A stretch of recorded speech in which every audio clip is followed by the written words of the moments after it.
Hey viewer, welcome back to my YouTube channel Study with Pulkit and I'm Pulkit Mishra. I hope you are doing well. So आज हम लोग करने वाले हैं अपना जो रेस्ट ऑफ द पार्ट बचा था हमारे force and laws of motion का, उसको कंप्लीट करने वाले हैं। ठीक है, तो हम लोगों ने ऑलरेडी पढ़ लिया था कंजर्वेशन ऑफ मोमेंटम। ठीक है, तो कंजर्वेशन ऑफ मोमेंटम में कुछ न्यूमेरिकल्स बचे थे जिनको आज हम लोग करने वाले हैं। ठीक है, सो देखिए पहला हमारा न्यूमेरिकल है, ये एग्जांपल है यहाँ पे गिवन। ठीक है, विद आपको सॉल्यूशन भी गिवन है, लेकिन मैं आपको काफ़ी इजी मेथड से इसको समझाऊंगा। A bullet of mass 20 gram is horizontally fired with a velocity 150 meter per second from a pistol of mass 2 kg. What is the recoil velocity of the pistol? देखिए यहाँ पे क्या है, अरे बहुत मोटे है तो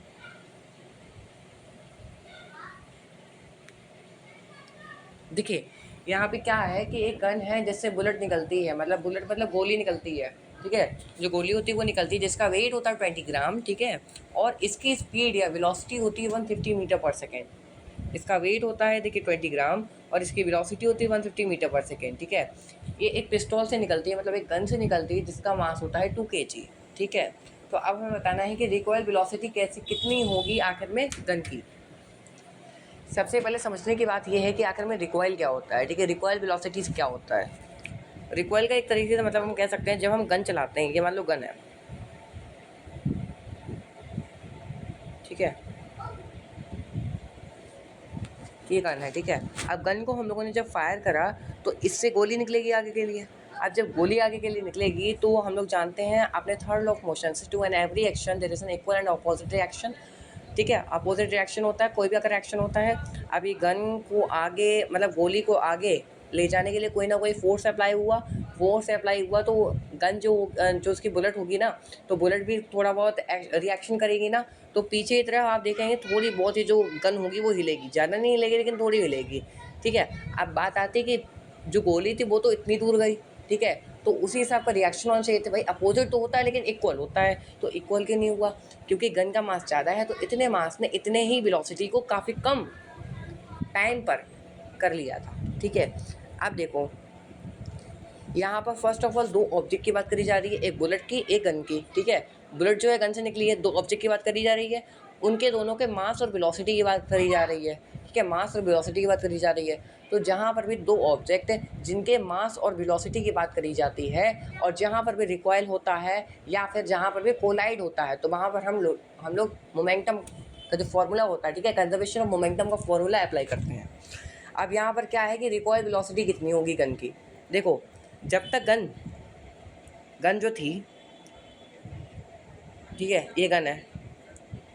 अब ये जो गन है ये रेस्ट पोजीशन में थी ना, एक स्टेशनरी पोजीशन में थी, और इसके अंदर एक गोली जो थी वो भी स्टेशनरी पोजीशन में थी जब तक हम लोगों ने इसे फायर नहीं किया था। जब तक हम लोगों ने इसे फायर नहीं करा तब तक ये दोनों स्टेशनरी पोजीशन में थी, हम लोग जानते हैं। सही है, ये सब स्टेशनरी पोजीशन में थे, हम लोग जानते हैं, राइट। मिनट,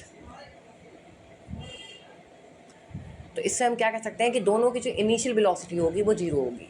इसीलिए इससे हम लोग कंफर्मेशन कर सकते हैं कि ये जो 150 मीटर पर सेकेंड है डेफिनेटली क्या है, वेलोसिटी है, जो कि फाइनल वेलोसिटी है हमारी बुलेट की। क्योंकि दोनों एक टाइम पर स्टेशनरी पोजीशन में थे और जब गन से बुलेट निकलेगी तो उसकी स्पीड कुछ ना कुछ होगी। ठीक है, उससे पहले तो वो स्टेशनरी थी और जब उसकी कुछ ना कुछ स्पीड होगी दैट मीन्स कि उसका कोई फाइनल वेलोसिटी भी है, और जो कि हमें 150 मीटर पर सेकेंड दे रखी है।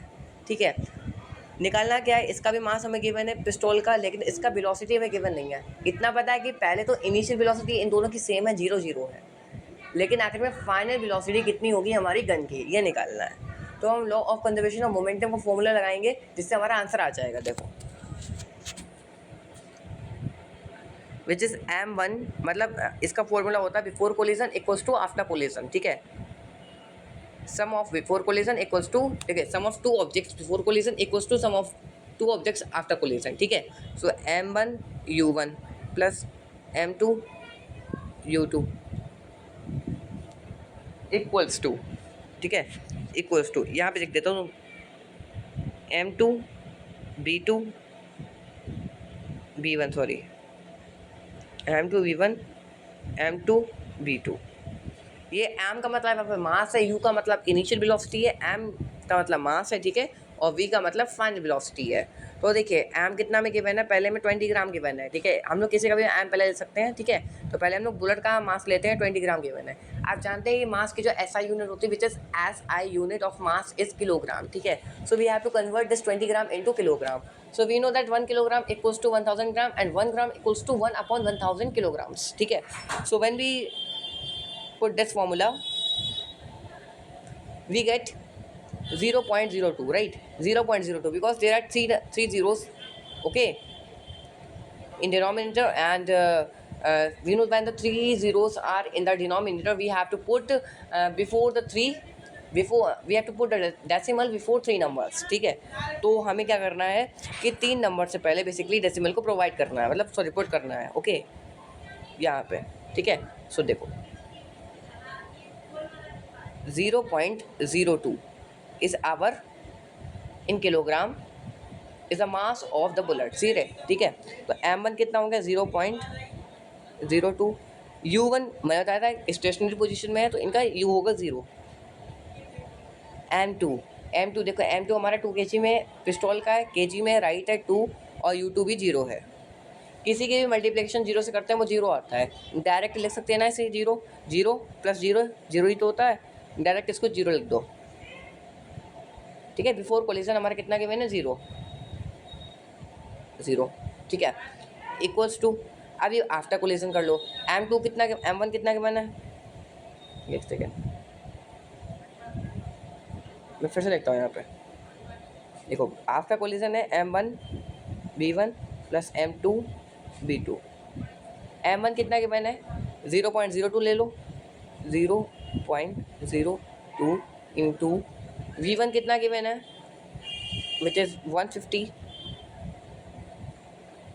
प्लस m2 कितना गिवन है m2 2 kg into v2 find करना है, कर दिया पुट। 0.02 को अगर 150 से इंटू करोगे तो कितना आएगा 150 टू सा 300, ठीक है। दो नंबर से पहले डेसिमल है, 2 नंबर से पहले हो जाएगा, ठीक है, तो विच इज़ 3 आ जाएगा। 150 की अगर हम लोग 0.02 से मल्टीप्लिकेशन करेंगे विच इज़ 3, ठीक है, लिख देता हूँ मैं यहाँ पे।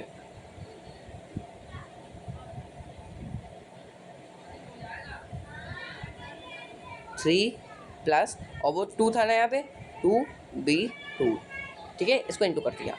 अब 2b2 ऐसे लिख सकते हैं हम लोग, इसको ईजी हो जाएगा ज़्यादा, 3 + 2b2 इक्वल्स टू 0, ठीक है। अब देखिए 2b2 इक्वल्स टू -3, क्योंकि 3 ये प्लस में इधर गई माइनस में, v2 इक्वल्स टू -3/2 और ये आ जाएगा हमारा 1.5 माइनस का, ठीक है। यहाँ पर लिख देता हूँ मैं आंसर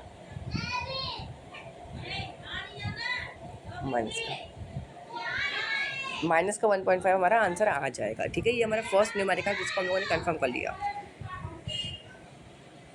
ठीक है। तो -1.5 जो है हमारा आंसर आ जाएगा, एक सेकेंड कि नेकमैन थोड़ा निकल गया था, एक सेकेंड, ठीक है। -1.5 जो है हमारा आंसर आ जाएगा। अब देखो एक थोड़ा सा अगर हम लोग लॉजिक लगाएं तो ये -1.5 क्यों आया, ठीक है। अगर लॉजिक लगाया जाए तो हम बता सकते हैं कि -1.5 इसीलिए आया यहाँ पर क्योंकि रिक्वायर मतलब हम लोग जानते हैं कि जब भी हमारा थर्ड लॉ ऑफ मोशन की तरह हो रहा है ना कि एक रिएक्शन हो रहा है एक एक्शन हो रहा है, ठीक है। तो एक्शन लगा गोली से, अब वही रिएक्शन हमारा रिएक्शन वेलोसिटी वो किसने लगाई, रिक्वायर, ठीक है, रिक्वायर हुई, इसीलिए माइनस में आया, ठीक है। क्योंकि वेक्टर क्वांटिटी होती है, वही वेक्टर क्वांटिटी हम लोग जानते हैं, मोमेंटम हमारी वेक्टर क्वांटिटी एक तो है, ठीक है।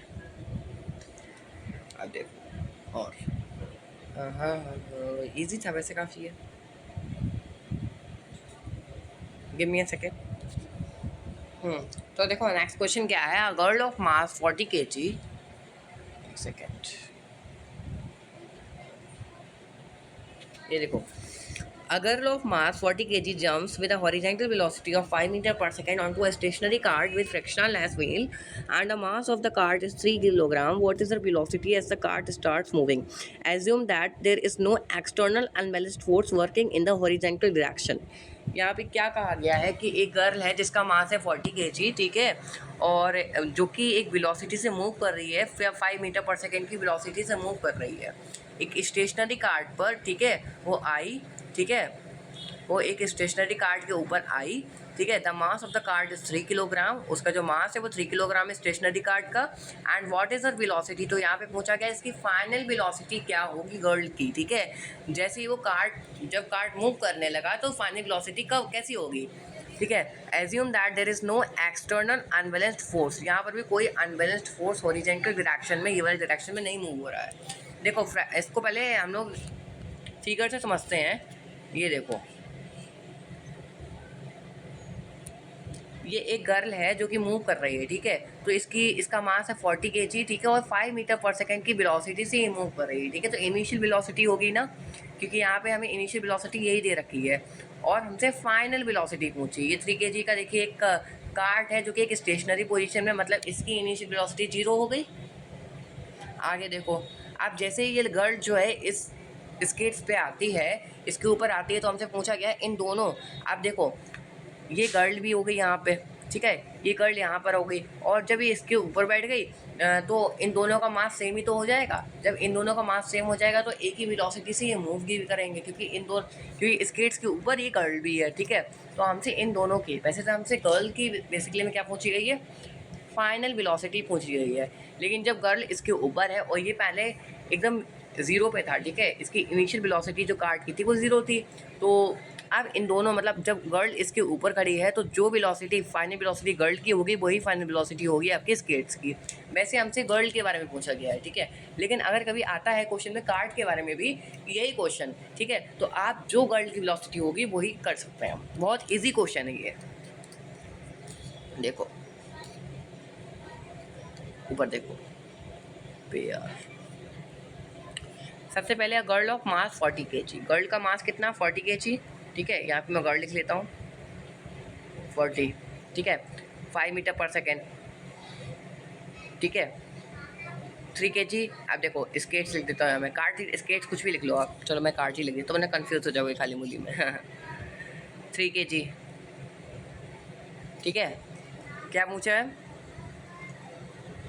अच्छा क्या पूछा हमसे कि गर्ल की फाइनल वेलोसिटी कितनी होगी। चलो बहुत ईजी है, दो ऑब्जेक्ट्स हैं, ऑब्जेक्ट है दो, दोनों आपस में मिल गए हैं आगे आके, ठीक है, आगे आके दोनों लोग आपस में मिल गए हैं, उनके मास और वेलोसिटी के बारे में बताया जा रहा है। दैट मीन्स क्या है, एक सेकेंड मैं फ्लाइट मोड लगा देता हूँ वरना खाली बोले मेरा बेकार हो जाए, ठीक है। तो इट मीन्स क्या है कि हमें लॉ कंजर्वेशन ऑफ मोमेंटम का फॉर्मूला यहाँ पर अप्लाई करना हो, क्योंकि मास और वेलोसिटी गिवन है, ऊपर से दो ऑब्जेक्ट्स हैं, ठीक है। अब देखो मोमेंटम दो ऑब्जेक्ट्स का उनके कोलिजन के पहले और मोमेंटम दो ऑब्जेक्ट का उनके कोलिजन के बाद करते हैं। देखो एक second, two objects momentum before collision equals to two objects momentum after collision. So we have to put the formula m1 u1, ठीक है, प्लस m2 u2, एक सेकेंड m2 u2,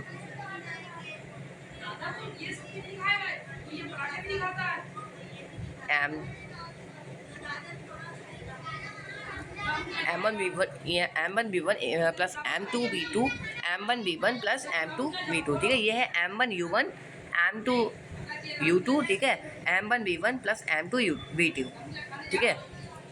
देखिए ये u है, ओके, ये v है, ठीक है। अब देखो पहले बिफोर कोलिजन कर लेते हैं, पहले गर्ल का मास ले लो, यहाँ पे मैं करता हूँ नीचे,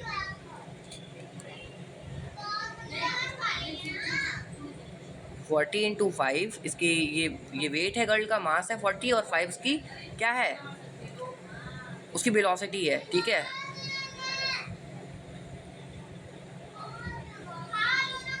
थ्री इंटू 0, 3 क्या है आपका, 3 गिवन है आप लोगों को स्केट्स, मतलब जो कार्ट है उनका, कार्ट का क्या गिवन है, कार्ट का वेट या मास गिवन है 3, ठीक है। वेट और मास में काफ़ी डिफरेंस होता है, ठीक है। वेट जो होता है मतलब एक पार्टिकुलर यूनिट हम नहीं कह सकते, लेकिन मास जो होती है एक फिक्स्ड यूनिट होती है, ठीक है। और इसकी जो हम लोग इनिशियल वेलोसिटी मतलब u2 जो है इनिशियल वेलोसिटी दैट इज 0, क्योंकि वो स्टेशनरी यहाँ पे गिवन है, ठीक है। 45 से कितना होता है, देखो 3 इंटू 0 तो 0 हो गया, ये तो हटा ही दो, 40 इंटू 5 विच इज़ 200, ठीक है। ये बिफोर कोलिजन आ गया। अब देखो आफ्टर कोलिजन,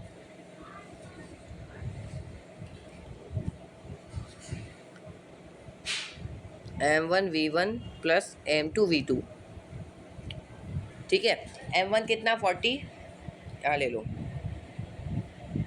v1, ठीक है, v1 नहीं पता हम लोगों को, थोड़ा नीचे लेता हूँ मैं, ध्यान रखना पहले बिफोर कोलिजन का 200 गिवन है,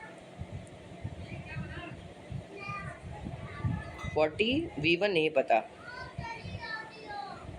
v1 प्लस 3 इंटू वी1, ठीक है। उस कार्ड का जो वेट है वो भी 3 है, ये प्लस है, ठीक है, ये 13 नहीं है, 3, अरे इससे रख देता हूँ, बस 3 इंटू वी1, ठीक है, क्योंकि इसका भी मैं फाइनल वेलोसिटी नहीं पता है। वी हम लोग कॉमन ले सकते हैं, क्योंकि दोनों के में वी नहीं पता है, तो वी हम कॉमन ले लेते हैं और इनको प्लस कर लेते हैं, ठीक है।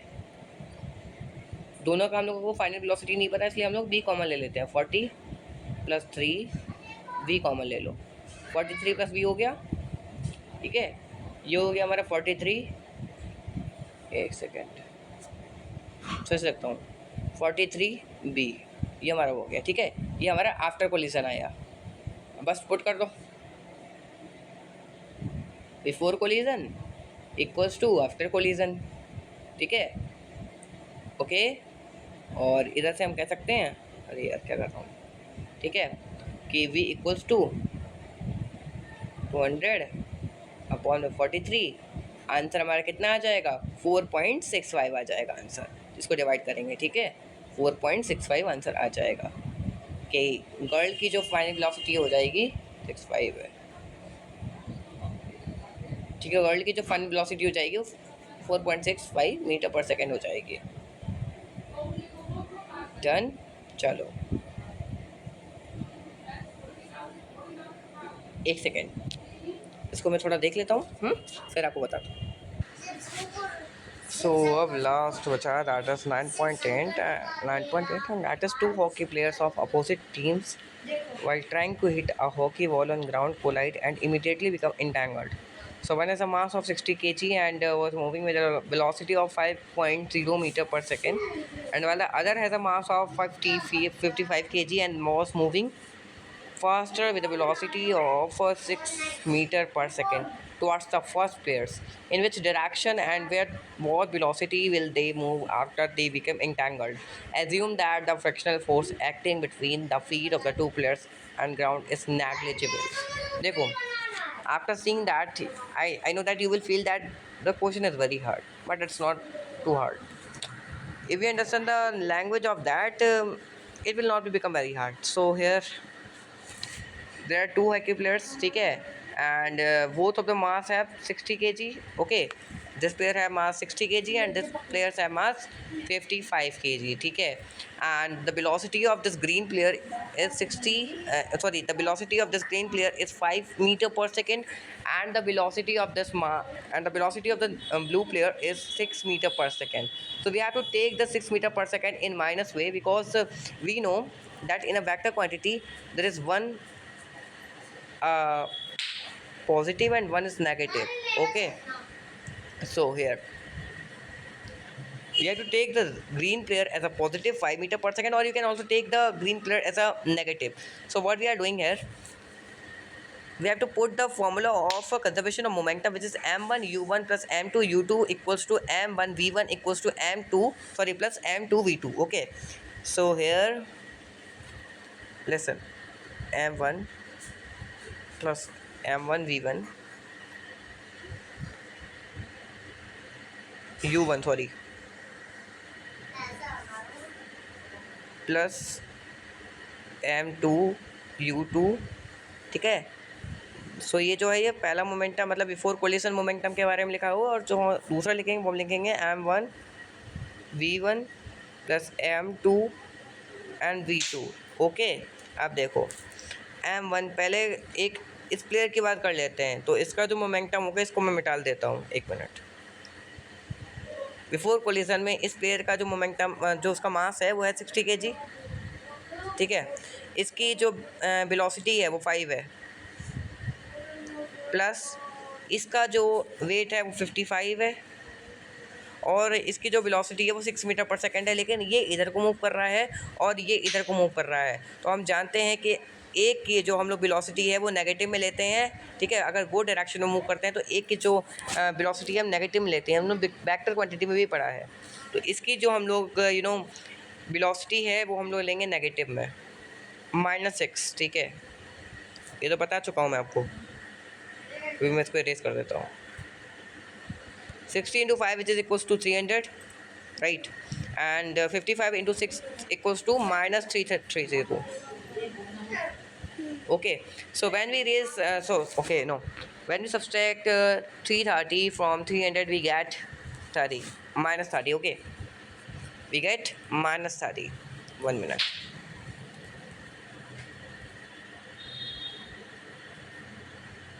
Yeah, so we get -30. Okay, we get -30. अब क्या करना है, अब हम लोग इसके आफ्टर कोलिजन की बात कर लेते हैं। आफ्टर कोलिजन की अगर हम लोग बात करेंगे तो that is m1 v1 plus m2 v2. Okay, m1 which is what 60, v1 पता नहीं है, लिख दो ऐसे, कोई नहीं। m2 कितना है भाई 55 है, v2 पता नहीं है, लिख दो ऐसे ही। दोनों की फाइनल वेलोसिटी नहीं पता है तो v कॉमन ले लेंगे, ठीक है। एंड 60 + 55 इक्वल्स टू, एक second, 60 + 55 equals to which is 115. Okay, equals to 115, और कॉमन हमने क्या ले लिया v, ठीक है। And when we take v as a common, so here we can write as 115 and v as a common equals to -30. Okay, so v equals to -30 and upon 115, we got the answer which is -0.26, ठीक है। So thus the two entangled player would move with velocity of 0.26 metre from right to left, ठीक है। तो एक player की तो ये velocity हो जाएगी, ठीक है, -0.26, और एक प्लेयर की जो वेलोसिटी होगी वो प्लस में होगी क्योंकि दोनों की डायरेक्शन चेंजेस हैं, ठीक है। And 0 from right to left, that is in the direction the second player was moving for the collision, ठीक है। चलो, हो गया भाई, हो गया, चैप्टर फिनिश हो गया। इसी बात पे तालियां बनती हैं भाई लोग, चैप्टर फिनिश हो गया। ये 3 हमारे कल थे, आई होप समझ में आए होंगे, काफ़ी इजी थे वैसे।